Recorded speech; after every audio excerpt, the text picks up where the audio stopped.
Hi everyone, Brian here, just popping on for a fairly short video I think, because I've been asked to, I've been asked a couple of questions which I thought I would respond to, because both of those questions relate to how I read tarot and my method for approaching a tarot reading.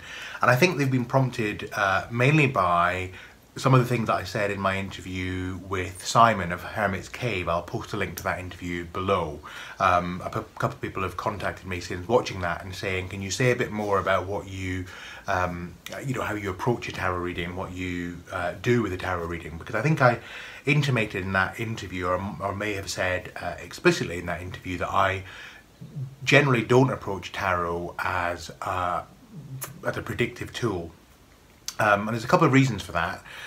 One is, from my own perspective, I don't necessarily think that that's the most useful way of approaching tarot. And I'm not saying that other people can't have a different approach or shouldn't have a different approach. So obviously it depends on what kind of thing you're looking for from a tarot reading. But for my own, from my own perspective, what's useful about a tarot reading isn't so much what it can tell us about the future. It's more what it can tell us about the present moment, and particularly our perspective on the present moment. Because, again, from my point of view, I think that's where everything flows from: past, future, thoughts, ideas about what the past and future mean, what we might do in the future, what we've done in the past, and what that meant, and what the future might mean for us. All of that, as far as I'm concerned, is here and now. And, perhaps I should say a little bit more about what I mean by that, because, I understand that from many people's perspective, the notion of tarot is very much about, and divination in general is very much about finding a way of looking into the future. And that, of course, is why it provokes so much debate, and you get some people who, the moment they hear that you're into tarot and that you use tarot cards, think that you're either completely insane, because why on earth would anyone intelligent believe that you can see into the future? That's so superstitious and just ridiculous. Surely anyone with any education wouldn't think that way. Or they think you're a bit kind of kooky or just trying to be different and so on. Nothing wrong with any of that, of course. But from my point of view, the reason that tarot can be useful, and the reason any tool can be useful in terms of helping us, I've said before that I use tarot in a coaching sense, and of course coaching is very much about being future focused. It's about looking at planning and setting objectives and working out how to achieve those objectives. So from that point of view, I am actually quite a future focused tarot reader. So what do I mean when I say then that I don't really use tarot to predict the future, and I don't use it in that sense? So let me say a bit about what I think about past, present and future. And a lot of my thinking on this subject has been influenced by my reading and studying and meditating on the principle of non-duality. And there are a number of modern proponents of non-duality and non-dual teachings. Both very recent proponents, people like Eckhart Tolle, Rupert Spira, Richard Sylvester, Byron Katie, and some not quite so recent, like Ramana Maharshi, Nisargadatta, Osho, various others who take a kind of non-dual approach in their philosophies. And then there are a number of quite ancient non-dual perspectives and teachings. A number of Buddhist perspectives have a non-dual element to them. Taoism, Advaita Vedanta, various other kind of philosophical perspectives which take a non-dual approach. And non-duality meaning, of course, that there is not the illusion we have, that our perception of the world is being split up into different things, me and a you, and an up and a down, and a day and a night, and a past and a future, and a there and a here. That's duality. That's the world of duality, where things are split into pairs of opposites. And the world of non-duality is that there is no opposite in reality. In reality, everything is one and the same thing, and there are different ways of approaching that philosophy and picking up on that philosophy. and various different perspectives on it. And I won't go into all the detail of that just now. I have done a couple of other videos on the subject of non-duality in relation to tarot, so I'll link those below. But I want to speak a little bit in this video about time, the perception of time from a non-dual perspective. So, and you know, my perspective, putting it in very short, snappy terms, my perspective in a tarot reading is there is no past, there is no future, there's only now. What do I mean by that? Okay, so here is a timeline of what we commonly understand about time, the concept of time. We are in the now, this is where we are. Behind us is the past, all the things that have happened to us, and in front of us is the future. And quite often in a tarot reading, the reason people come to a tarot reading is because of something that's happened to them in the past, or something they're experiencing now about the past, maybe some concerns they have about the past and what they're concerned about, what that means for the future. Or they might come to a tarot reading very much focused on the future because they want to achieve something, or they want to find out if something's going to happen or not happen. So but I think we'd all agree that where a tarot reading happens, whether it's focused on the future as illuminated by the past or influenced by the past, or just the future based on a person's wishes and desires, I think we can all agree that where a tarot reading happens is in the now, it's in the present moment. That's where we have our tarot readings. We don't travel in time to the future to get a tarot reading. We don't travel in time to the past to get a tarot reading. We have our tarot reading now. So tarot readings take place in the now.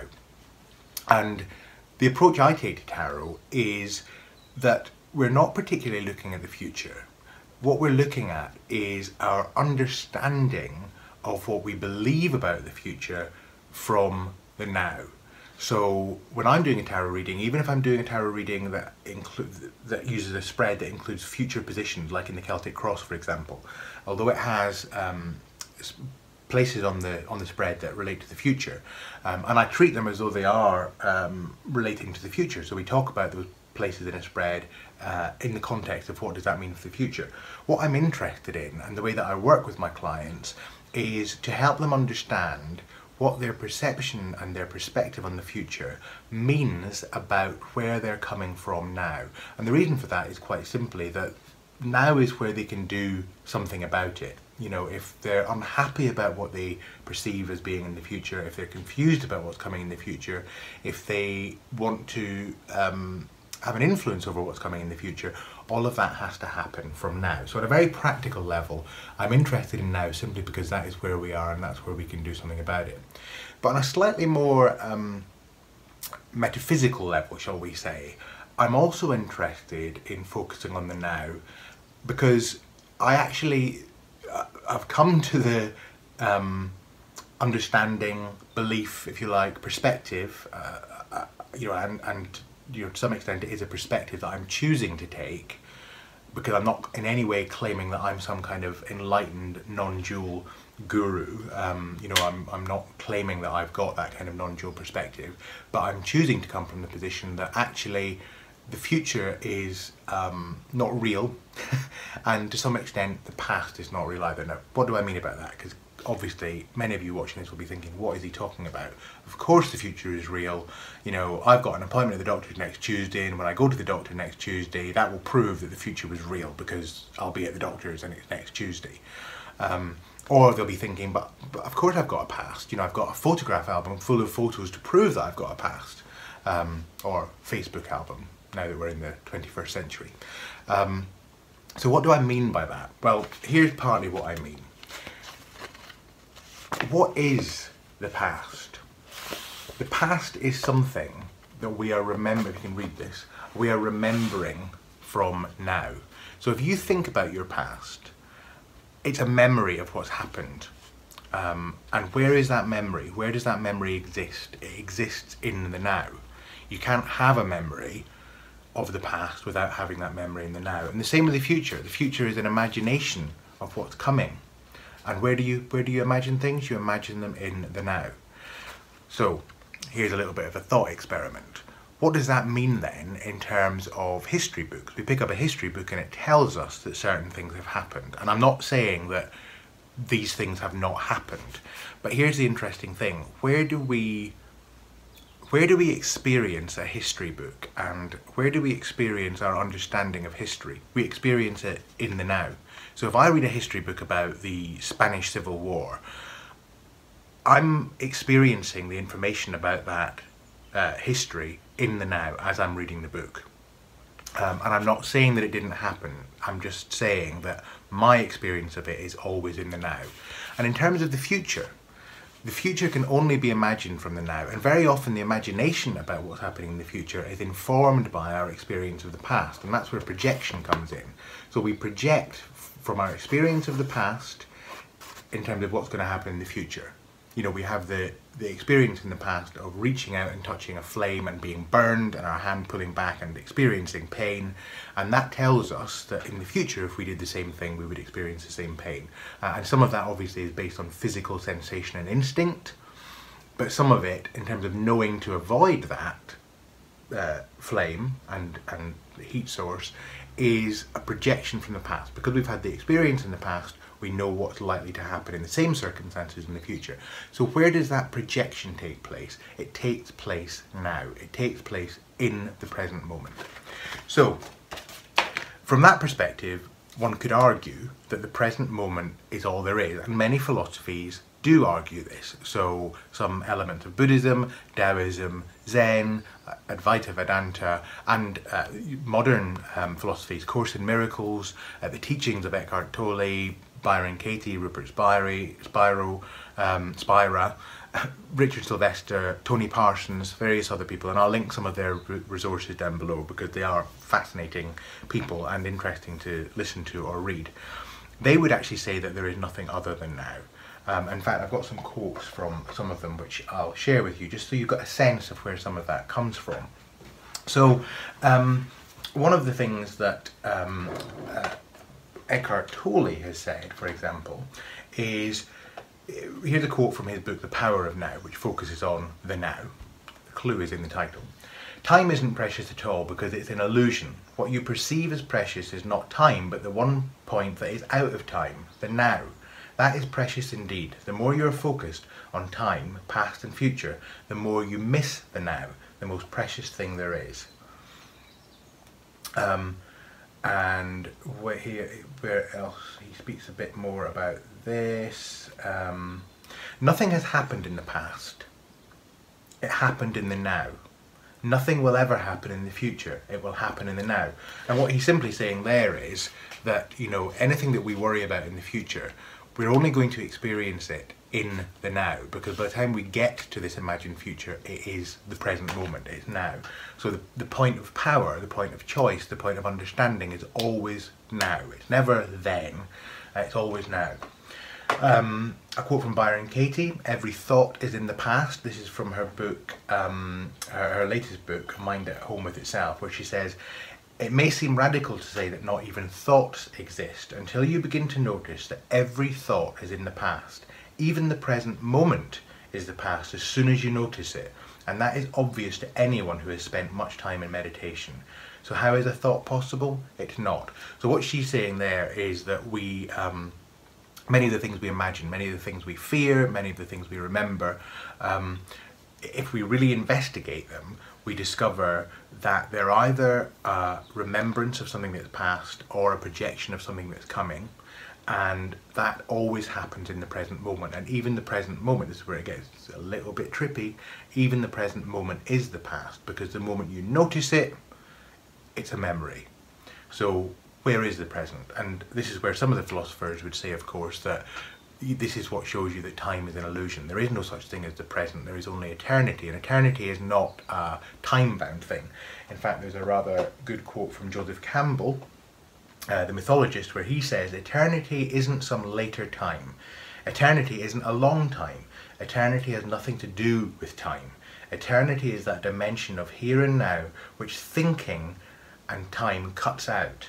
This is it, and if you don't get it here, you won't get it anywhere. And the experience of eternity right here and now is the function of life. And that in many ways really sums up the approach I take to my tarot reading. You know, if you're not going to get it now in this present moment, you're not going to get it.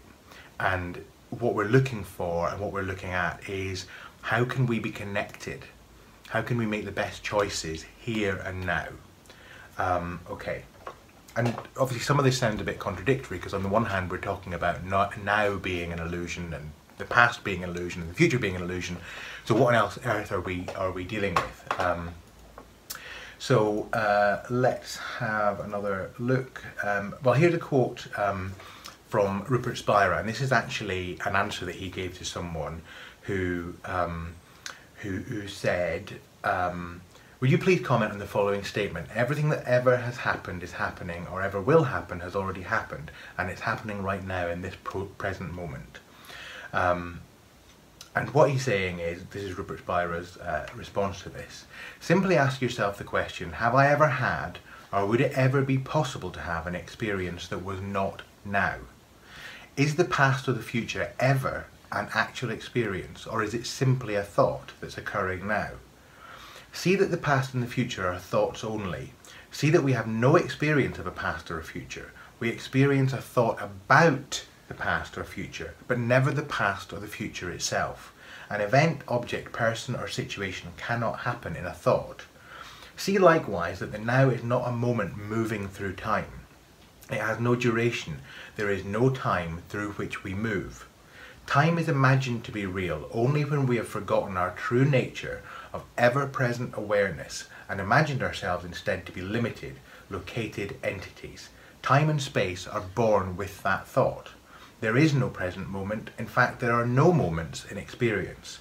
The line of time along which we are supposedly moving, let's get it the right way up, is never experienced. It is simply an idea and an image, and that idea and image, along with all other sensations and perceptions, is always now.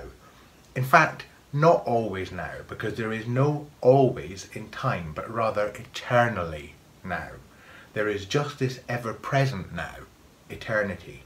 Time is a thought superimposed upon eternity, and eternity is just another name for our true nature of awareness. So, pretty heavy stuff. I will put some links below for you to have a look at, and I'm not doing this as necessarily as a hashtag, but I would be very happy to receive responses to this video and your thoughts on what it means to be in the now, and your thoughts on time, and whether time is a real thing or whether it's an illusion, and whether, you know, whether having that perspective, one perspective or the other, either it being real or an illusion, is helpful. You know, I'm really only interested, when it comes to working with clients, I'm interested in what's helpful for them. So I would never superimpose any kind of philosophy or belief system on my clients. I would simply work with them in the now to make the best choices and understanding that they can possibly make. But I'd be interested to know from you what philosophy you bring to the table when you're doing your tarot reading, and how you conceptualize tarot as working, whether it is actually looking into the future, or whether it's telling us something about a state of being that is beyond past, present and future. I know where my perspectives lie on this, but I'd love to hear yours as well. So please do let me know. And I hope you found this interesting, and I'll be back very soon. Speak to you soon. Bye.